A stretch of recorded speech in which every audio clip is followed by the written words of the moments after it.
Welcome back to my YouTube channel. आज हम अध्याय 8 की अगली एक्सरसाइज 8.6 को शुरू करने वाले हैं। तो देखिए, जिसमें हम लोग applications of maxima and minima का यूज़ करने वाले हैं और इसके लिए हमें कुछ विशेष बातों का ध्यान रखना है। पहली बात कि जो मान हमें क्वेश्चन में दिया गया हो उसे हमें कांस्टेंट लेके चलना है और जिसे अधिकतम या न्यूनतम करना हो और कांस्टेंट के अंदर हम एक संबंध ज्ञात करेंगे जिसमें केवल एक ही चर होगा। और फर्स्ट स्टेप में जो भी हम लोगों को संबंध मिले उसमें जो होगा चर उसके सापेक्ष अवकलन करके पहले की भांति हम उच्चिष्ट या निम्निष्ठ या अधिकतम या न्यूनतम का मान ज्ञात करेंगे। तो अब इस आधार पर हम एक्सरसाइज 8.6 को शुरू करते हैं, जिसका फर्स्ट क्वेश्चन है कि सिद्ध करो कि किसी वृत्त में बड़े से बड़ा जो त्रिभुज खींचा जा सकता है वह एक समबाहु त्रिभुज होगा।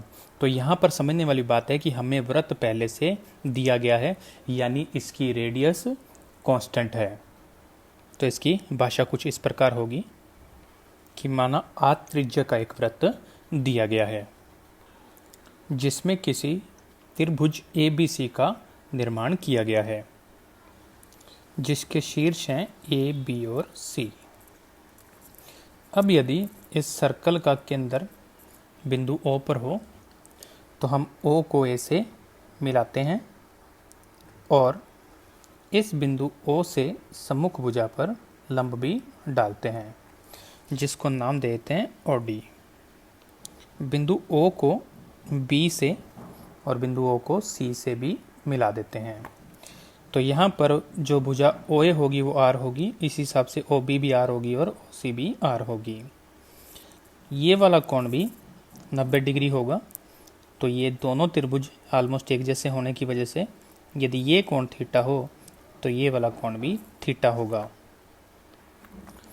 नेक्स्ट हम समकोण त्रिभुज ODC में बात करते हैं जिसमें साइन थीटा का मान बनेगा OD बटे में R। यानी यदि हम यहाँ से OD का मान ज्ञात करें तो वह प्राप्त होगा R साइन थीटा। और इसी प्रकार कोस थीटा बराबर होगा DC बटे R, यानी यहाँ से DC का मान बन जाएगा R कोस थीटा, जिनको ओवरऑल नाम देते हैं समीकरण नंबर 1। अब त्रिभुज ABC में ऊंचाई जो बनेगी वह बन जाएगी AD और वो वास्तव में बनेगी OA प्लस OD से, यानी R plus R sine theta से। और जो उसका आधार है वो होगा BC, जो कि बन जाएगा BC प्लस CD से, और दोनों का मान ही बनने वाला है R कोस थीटा और R कोस थीटा, यानी 2R कोस थीटा। इस आधार पर त्रिभुज ABC का क्षेत्रफल जो बनेगा वो बनेगा 1/2 आधार इंटू ऊंचाई, आधार BC और ऊंचाई AD। अब हम यहाँ पर क्षेत्रफल की बात इसलिए कर रहे हैं क्योंकि हमें क्षेत्रफल को ही बड़े से बड़े का मतलब क्या हो गया, क्षेत्रफल हमें अधिकतम शो करना है। अब हम लोग क्षेत्रफल को व्यक्त कर देते हैं कैपिटल A से और उसका मान आएगा 1/2 2R cos theta into R into 1 plus sine theta, जिसमें 2 से 2 को कर दिया कैंसिल। शेष बचेगा A equal R square into cos theta into 1 plus sine theta, जिसको और अधिक हल करते हुए A इक्वल लिखते हैं R square into cos theta का अंदर मल्टीप्लाई कर दूँ तो बन जाएगा कोस theta plus sine theta into cos theta, जिसमें से दूसरे पद को यदि हम ठीक करके लिखना चाहें तो बन सकता है ये कोस थीटा और यहाँ पर बन सकता है 1/2 साइन 2 थीटा, जिसको नाम देते हैं समीकरण नंबर 2।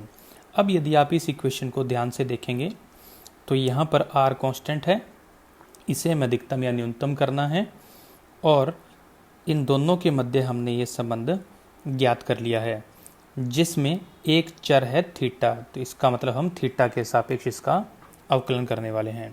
जब हम इसका अवकलन करेंगे तो DA बटे D theta, R square constant, बाकी बन जाएगा minus sine theta plus 1/2 constant और साइन 2 थीटा का बन जाएगा 2 cos 2 थीटा, जिसमें 2 से 2 हो जाएंगे कैंसिल। इसको नाम देते हैं समीकरण नंबर 3।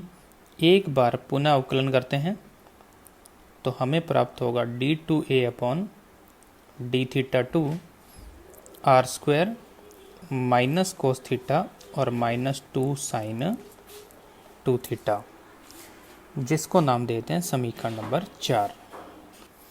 नेक्स्ट है हमारा एक्सट्रीम पॉइंट्स के लिए, और उसके लिए हम पहले अवकलज dA/d थीटा को 0 के इक्वल रखेंगे, जिससे हमें प्राप्त होगा r square into minus sine theta plus cos 2 theta is equal 0। R तो कांस्टेंट है, इसका भाग लगा दिया, शेष जो बचा है वो है माइनस साइन थीटा, और इस कोस 2 थीटा पे हाफ एंगल का फॉर्मूला लगाएं तो हमें प्राप्त होगा 1 - 2 sine square theta is equal 0। जिसको ठीक करके लिखें तो बन जाएगा 2 sine square theta plus sine theta -1 equal 0, -1 से गुणा करने के बाद, जिसको यदि आगे हल करें तो इसके गुणनखंड हो सकते हैं 2 साइन थीटा -1 और sign theta plus 1 is equal 0, जिससे हमें साइन थीटा का मान प्राप्त होगा या तो 1/2 या साइन थीटा का मान प्राप्त होगा हमें -1,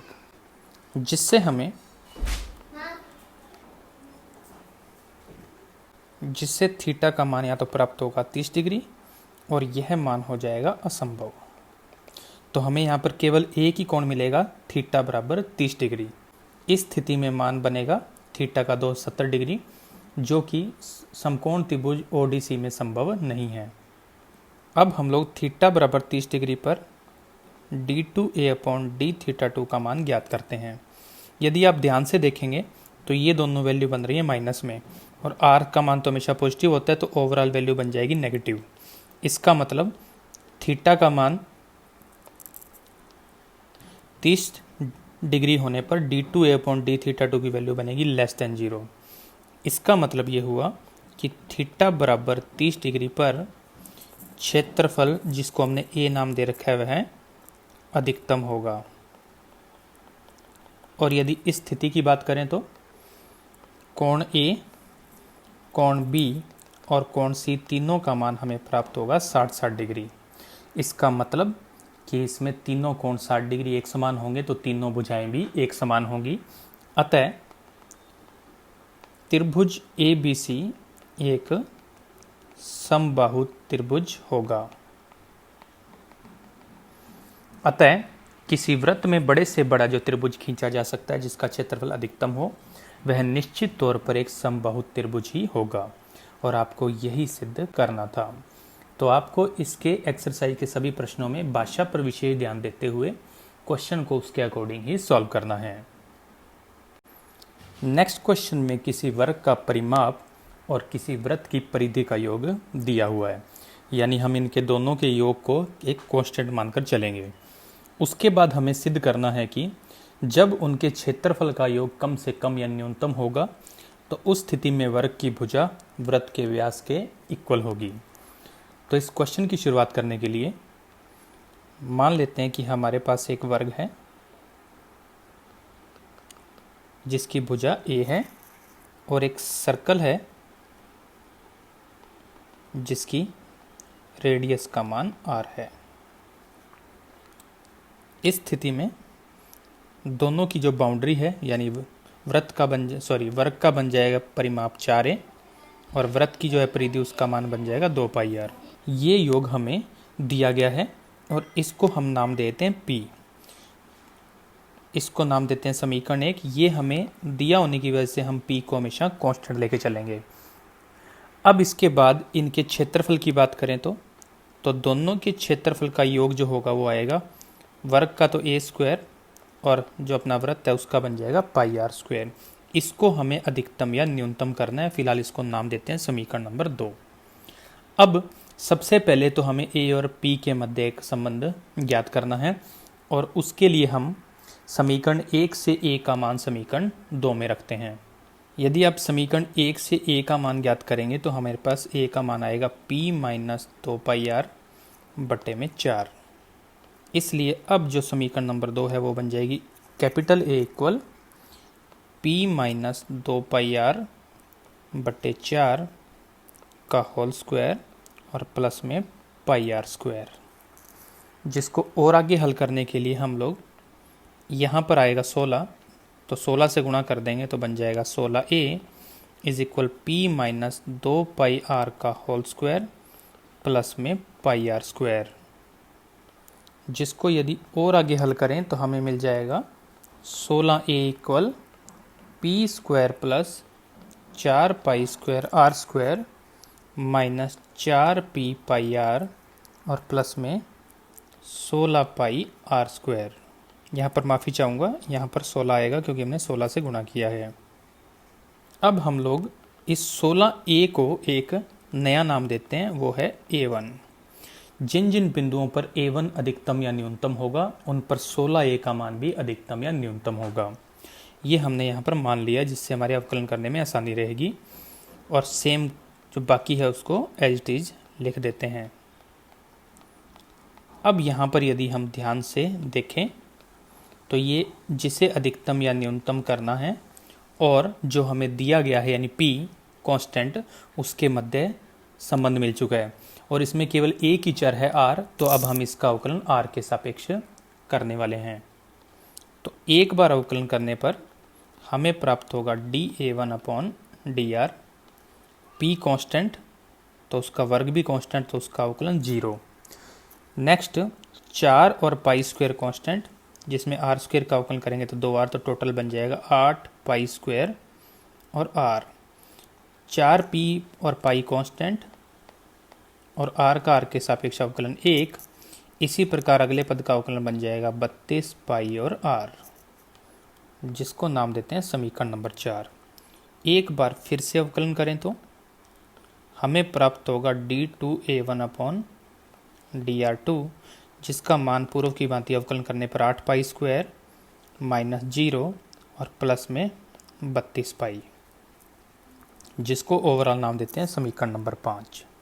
अब एक्सट्रीम पॉइंट्स के लिए पहले अवकलज को 0 के इक्वल रखते हैं, तो वहाँ से हमें मिलेगा 8π square r minus 4p pi plus 32πr is equal 0।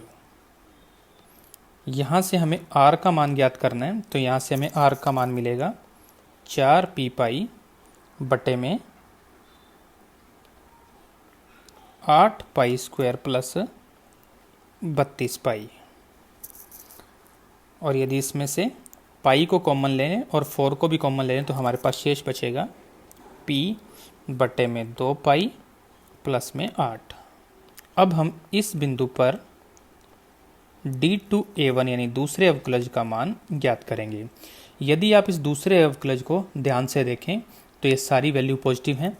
इसका मतलब r का मान चाहे कुछ भी हो, इसका मान हमेशा 0 से बड़ा आने वाला है, जिसका मतलब ये हुआ कि r इक्वल p/2π प्लस 8 पर a1 या 16a कहें या सिर्फ a कहें न्यूनतम होगा। यानी इस कंडीशन में जो क्षेत्रफल आएगा वो न्यूनतम आएगा। अब इस स्थिति में ये r का मान समीकरण 1 में रख देते हैं, तो समीकरण 1 में हमने एक चीज़ मान रखी है p, उसका मान इससे बन जाएगा 2πr प्लस 8r। तो हमारे को मिलेगा 2πr plus 8r is equal plus 2πr, जिसमें 2πr से 2πr को कैंसिल कर देंगे। अगर हम 4 का भाग लगाएं तो 2r इक्वल बन जाएगा a। यहाँ पर 2r का मतलब होगा वृत्त का व्यास और a का मतलब है वर्ग की भुजा।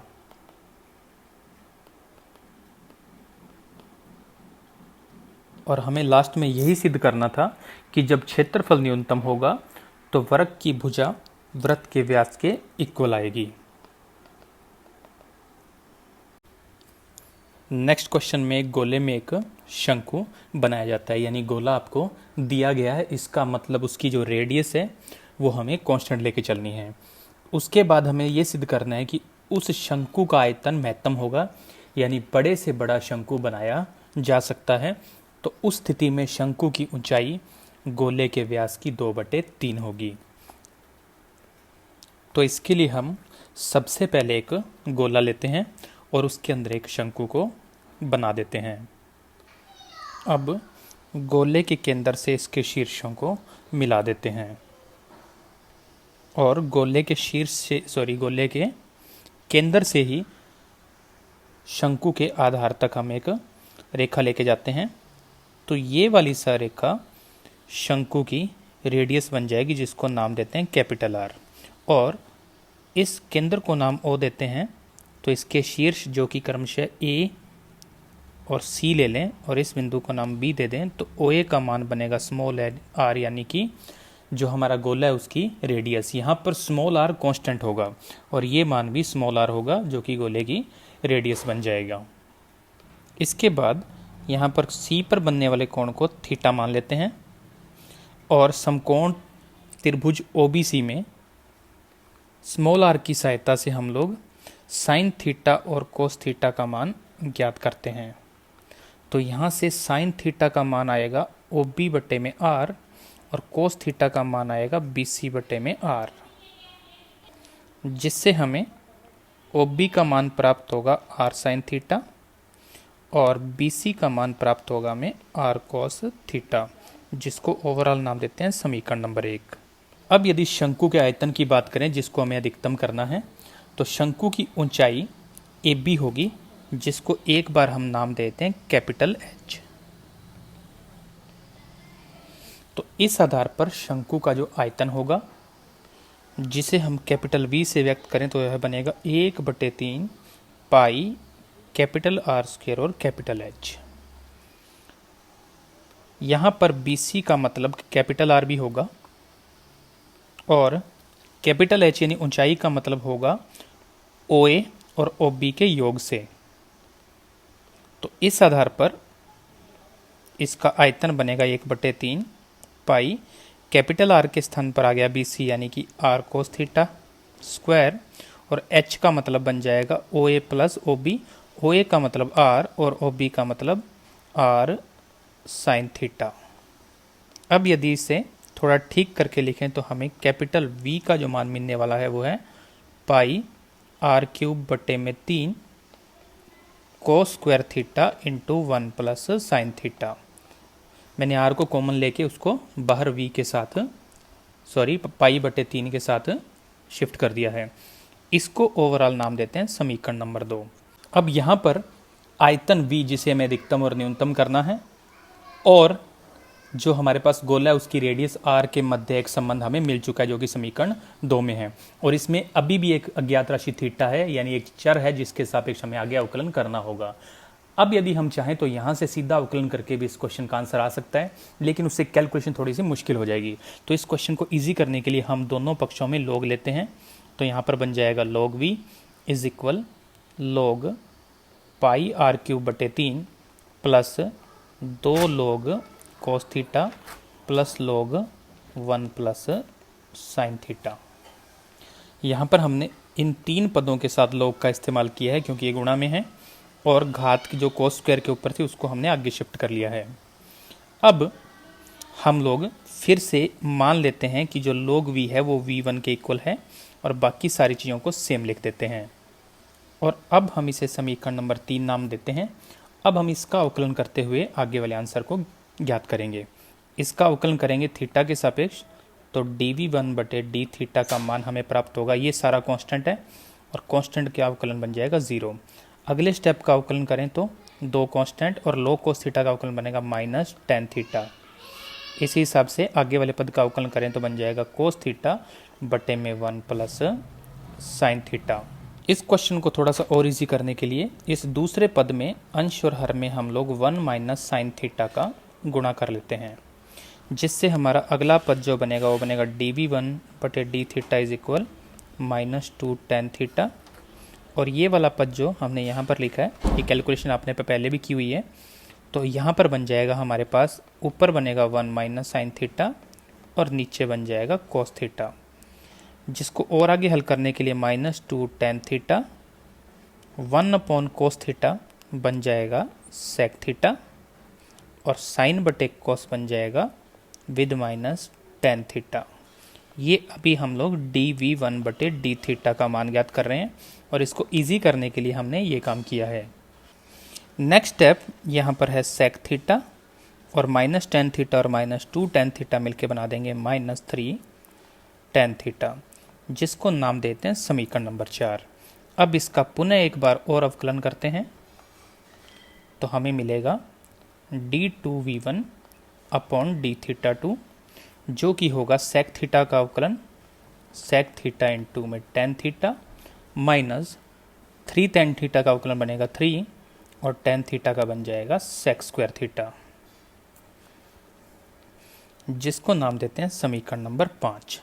अब एक्सट्रीम पॉइंट्स के लिए हम लोग पहले अवकलज को 0 के को रखते हैं, जो कि दोनों पक्षों में यदि हम कोस का गुणा करते हैं तो यहाँ पर बन जाएगा 1 minus three sine theta is equal 0, यानी कि साइन थीटा का मान इस कंडीशन में बन जाएगा 1/3। निश्चित कोण तो नहीं है, लेकिन साइन थीटा का मान 1/3 होगा। अब हम इससे कोस, सेक, कोट, टेन और कोसेक सब के मान ज्ञात कर सकते हैं। ये चीज़ हम पहले से जानते हैं। d2v1 अपॉन d थीटा 2 का मान ज्ञात करते हैं इसका। जब हम सब सेक, टेन, सेक आदि के मान ज्ञात कर लेंगे तो ये मान हमें लेस देन 0 मिलने वाला है। इसका मतलब ये होगा कि साइन थीटा बराबर 1/3 पर आयतन v1 कहूँ, या log v कहूँ, या सिर्फ v कहूँ, क्योंकि जिन बिंदुओं पर v1 अधिकतम होगा उन पर log v भी अधिकतम होगा और उन पर v भी अधिकतम होगा। और इस स्थिति में जो OB बनेगा वह बनेगा r गुणा में साइन थीटा से, यानी कि r गुणा में 1/3 यानी कि r/3। और इस कंडीशन में जो ऊंचाई होगी h शंकु की वो होगी r प्लस r/3, यानी कि 4r/3। तो यहाँ से स्पष्ट है कि ये जो कैपिटल H है ये आ सकता है 4r/3, या यूँ कहूँ 2/3 गुणा में 2r। यानी इस स्थिति में H का मतलब शंकु की ऊंचाई 2/3, 2r का मतलब होगा गोले का व्यास। और हमें अंत में यही सिद्ध करना था कि जब आयतन v महत्तम होगा तो शंकु की ऊंचाई गोले के व्यास की 2/3 होगी।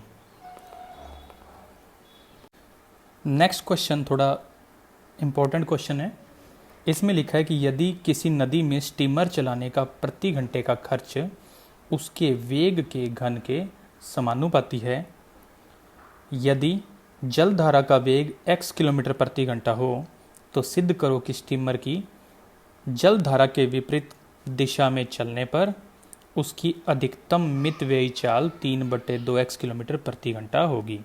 यानी यदि वह जल धारा के विपरीत चले तो उसे कम से कम खर्च में चलने के लिए 3/2x किलोमीटर प्रति घंटा के रफ्तार से चलना होगा। इस क्वेश्चन को सॉल्व करने के लिए हमें कुछ चीज़ों को पहले मान के चलना पड़ेगा।